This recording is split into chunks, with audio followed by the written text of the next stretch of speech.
Chers amis, bonjour, chers amis Noachi de la paracha universelle avec une idée très intéressante dans notre paracha de Vayeshev. Dans cette paracha, Yosef va à la rencontre de ses frères qui étaient partis pour faire paître les moutons. C'est comme ça qu'il va se retrouver avec eux, qu'il va y avoir cette dispute dans laquelle ils vont l'accuser de plein de choses, qu'ils vont essayer de le tuer, mais par la force des choses, par la providence divine, Yosef va être ensuite amené en Égypte, ce qui est une grande souffrance sur le moment, mais qui à long terme va s'avérer être un bien. Tout cela ne se fait que par l'intermédiaire d'une personne qui s'appelle un Ish, un homme. En effet, le texte témoigne que Yosef était parti à la demande de son père pour aller chercher ses frères et il a vu Ishtoé Bassadé, un homme qui était égaré dans le champ. L'homme est allé lui-même vers Yosef en lui demandant « Qu'est-ce que tu cherches ? Est-ce que tu cherches quelque chose ?» Il a fait donc cet effort d'aller lui demander, d'aller lui poser une question, de voir, il a vu qu'il était un peu perdu, qu'il cherchait ses frères, qu'il cherchait, mais il ne savait pas que c'était ses frères, mais et là Yosef dit « Je cherche mes frères, je cherche mes frères. » Elle lui a dit « Voilà, tes frères, je sais, ils sont partis de ce côté là-bas. » Donc il lui a rendu un service. On connaît le commentaire de Rashi qui nous dit que cet homme, Ish, c'est un terme pour désigner un ange, un malach. On retrouve souvent effectivement ce terme de Ish pour désigner un ange, et c'était l'ange Gabriel. Et il y a plusieurs comme ça, commentateurs qui vont apporter cette idée-là, qui met en avant l'idée de la Hashgacha pratique, l'idée de la providence divine, puisque l'ange, qu'est-ce que c'est? Bien, en fait, c'est l'instrument de la providence divine qui montre que dans les actions qui sont en train de se passer, en réalité, tout ne dépend pas de Yosef, tout ne dépend pas de ses frères, tout ne dépend pas de son père, mais tout dépend d'Akadosh Baruch Hu qui est en train de mettre en place les événements. Toutefois, notons le commentaire du Ibn Ezra qui nous dit, d'après le sens simple, cet homme c'était un voyageur. Pourquoi il nous dit ça?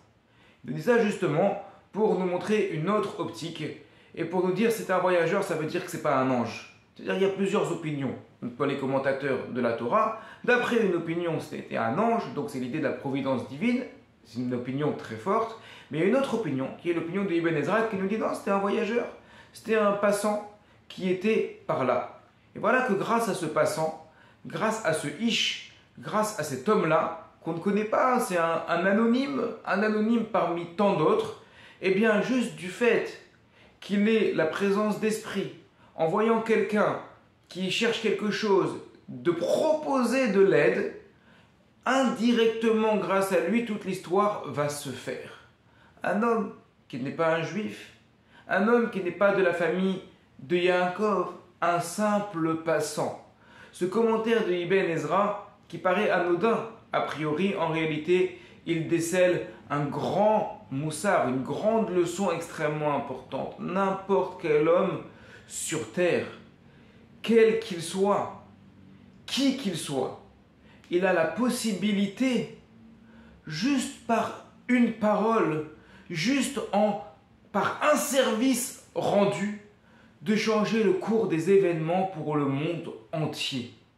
Voilà ce qui s'est passé avec cet homme qui n'était pas dans l'histoire, qui n'était pas juif, qui ne faisait pas partie de la famille de Yaakov, mais à partir du moment où un homme, monsieur tout le monde, a eu la présence d'esprit, de dire tiens je vais rendre un petit service, je vois quelqu'un qui est perdu, je vais lui demander qu'est-ce que tu veux, je vais lui répondre à ce qu'il veut. Grâce à ça, tous les événements se sont enchaînés et c'est ainsi que le peuple juif a pu beaucoup plus tard se former et c'est ainsi que les événements du livre de Shemot, de l'Exode, vont arriver par la suite juste parce qu'il y a un homme, un monsieur, tout le monde qui n'est pas juif, qui a eu la présence d'esprit de dire tiens monsieur vous avez perdu quelque chose, venez je vais essayer de vous renseigner. Juste ça, incroyable le poids que peut avoir pour le monde entier le simple fait de demander à quelqu'un si on peut lui rendre service et de lui dire juste un mot pour ce service. Shabbat Shalom à toutes et à tous.